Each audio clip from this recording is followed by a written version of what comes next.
All right, so when it comes to the installation of Zephyr OS on your host computer, there are at least two ways that I know of. One that works nicely and one that doesn't always work. But I'm going to show you both so that you will make a choice and stick to what you have chosen, right? So the first one is if you simply Google getting started with Zephyr, or you go to the Zephyr projects documentation page and you click on getting started, they have this page with tabs dedicated for how to install the Zephyr OS on your host operating system. And the instructions are provided in sequence and also in details. So all you have to do is to choose your host operating system. So if you're running on Ubuntu, then you want to click this Ubuntu tab so that every instruction and the sequence in which they are supposed to be executed are shown specifically for Ubuntu. The same applies if I choose Mac OS, and a similar thing happens if I choose Windows. Now, from experience, I have done this on both the Mac OS and also on a Windows computer. And there are a myriad of reasons for which this process fails at different points, and you have to fidget with things to get it right. Eventually, it worked for me both on Windows and also on Mac, but to be honest, I didn't like the experience. Like the developer experience wasn't the best. At the end of the day, I got the control that I also needed. Like I basically could spin up a project by manually creating the files and also defining the CMake files and compiling everything from the command line. Sort of cool for people who like to do everything on the command line, but the developer experience, like I said, wasn't really the best. So I cannot recommend this enough. But if this is what you want, you can go through it, and it works, right? Just that it's not guaranteed, so you have to fidget with things to get it work. But good luck with that. If it works, it works, and you will be able to follow the course using the setup that you do here, right? Now, if you have faced the initial challenges that I've spoken to you about trying to set up Zephyr OS on your host computer, then what I'm about to show you is a breeze of fresh air. Let me refresh this. So it's basically a VS Code plugin, right? It's called Zephyr Workbench. And this helps you to not only set up Zephyr SDK, it helps you to organize things, it helps you to initialize applications without having to do them manually. And it doesn't actually take control from your hands, because everything you would want to do on the command line, you can either do it in their GUI or you can also do it on the command line. So for me, this is the path of least resistance for people who are getting started. So I'm going to show you how to do that. So I'm assuming here that you have installed VS Code. You open it and then you just come to extensions here and you search for Zephyr Workbench, as you can see here. Now I have already installed it, and because it took a while to get it installed, I don't want to uninstall and do it again. But the instructions on their page is self-descriptive and self-explanatory, such that if you follow it, it works. Like I haven't faced challenges with this plugin except some few skirmishes, which I understand because it is something that is also in development. You can see that not a lot of people have installed it, just a little above 3K, right?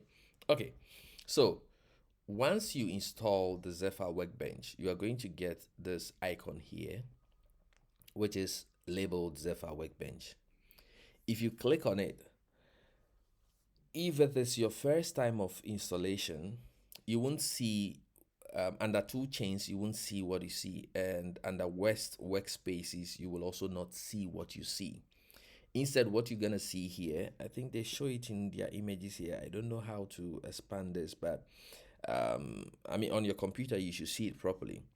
Under the tool chains, there will be a button called labeled import SDK or import toolchain.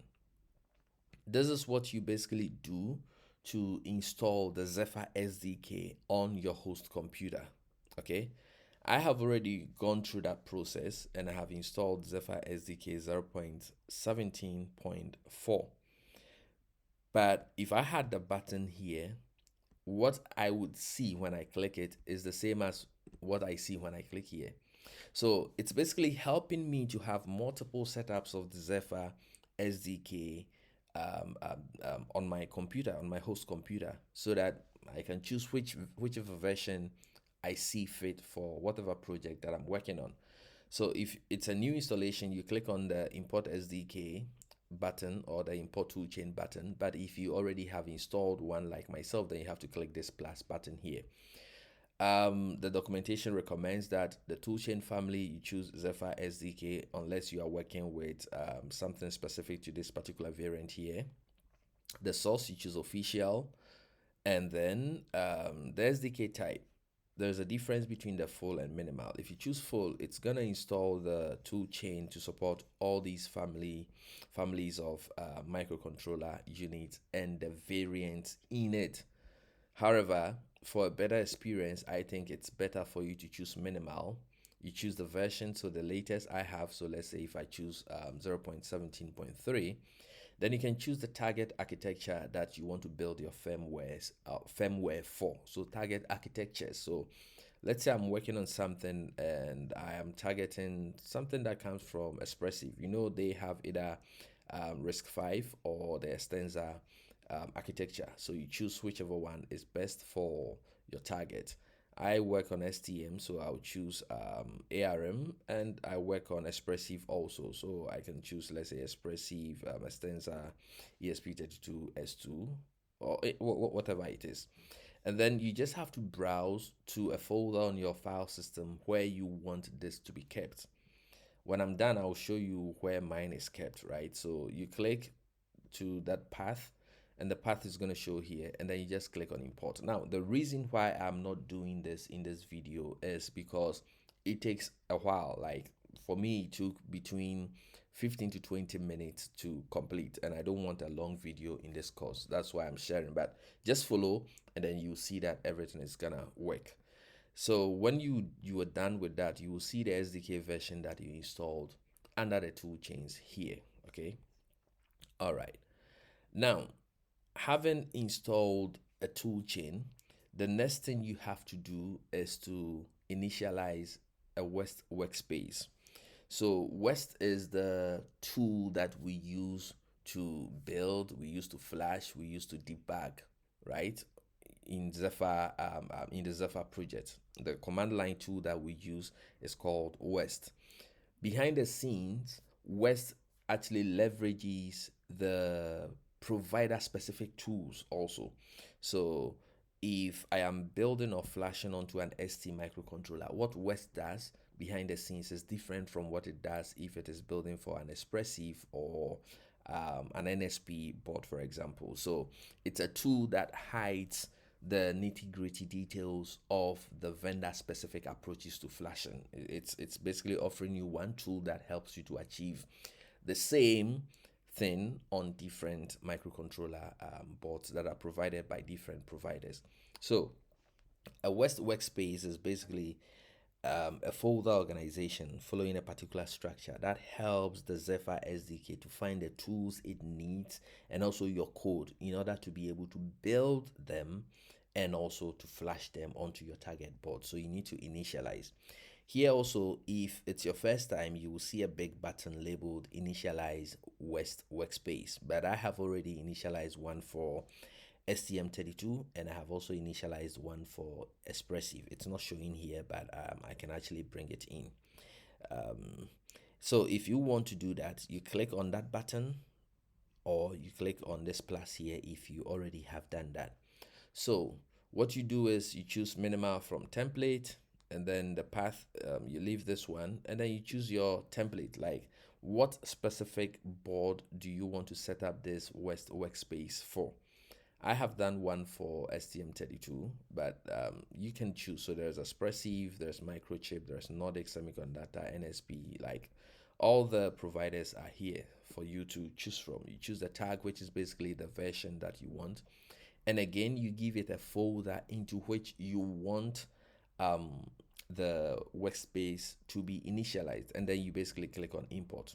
Once you do this, it's going to import that. And I'm actually going to show you on my file system how my own setup looks. So I go to users, I go to kin.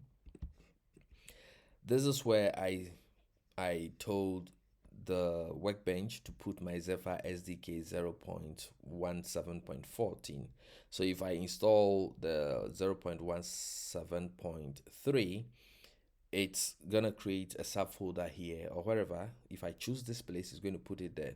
And I have initialized workspaces for STM32 and also ESP32. These are all tools that must be in place to first of all help Zephyr to do its work, and also the workbench to be able to identify where to find what, pretty much, right? So um, and in case you have initialized a workspace but you can't find it, you can actually say local folder and then you browse to where it is. So I can see the STM32 one here, but I can't see my Expressive, the ESP32. So I just come, I select this, I click on import, and you can see that it has imported that one also here. So you need an SDK to be in place, and you need a workspace to be in place before you can create an application. And an application is that folder structure into which you write your custom firmware code, you flash it, you debug, and then you do everything you want to do that you enjoy doing as an embedded system engineer. So if now that I have the SDK in place, I have the workspaces in place, I didn't install for everything because it takes some time and I don't need for all the boards that I'm not working with now. If I lay my hands on a board, I will just set up a workspace for it and then I flash whatever code I need to do. So when it comes to application management, you do that under this applications section. You either create a new one or you import an existing application. I'm going to show you how to create a new one. So you see, this is where it becomes necessary that you had your workspace and SDK set up before you even attempted to create an application. Because to create an application, you need to select the workspace, right?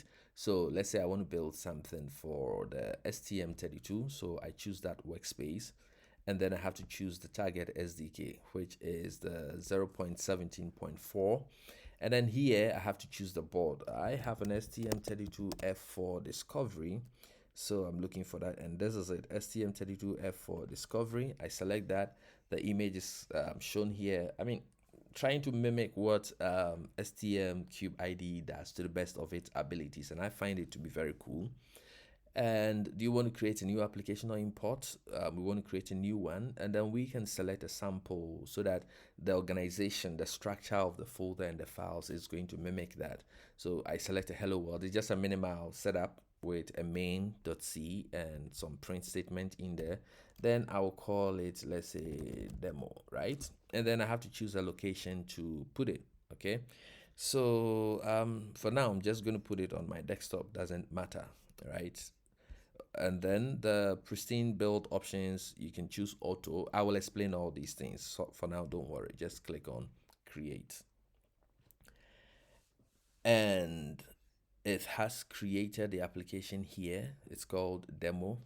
Now, under the applications management section, what you see is different from what you actually see on the file system. So if you are not okay seeing it this way, then you can rather come to, I had some things open. Let me close these ones. I can actually close them. There should be a way. Remove folder from workspace. Remove folder from workspace. Is this the case? Yeah.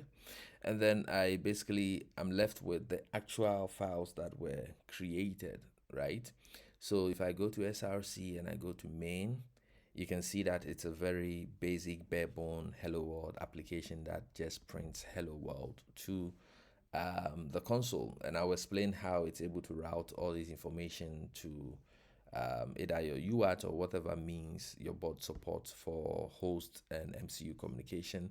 There's also the CMake list.txt file. This is where you manage how your application should be built. There's the prg.conf. This is a configuration file where you are able to enable and disable certain functionalities of Zephyr OS in your application. So this is pretty much what you can do, and this approach is what I recommend that you do instead of trying to install everything manually as is documented on this page. So thank you very much for watching, and I will see you soon.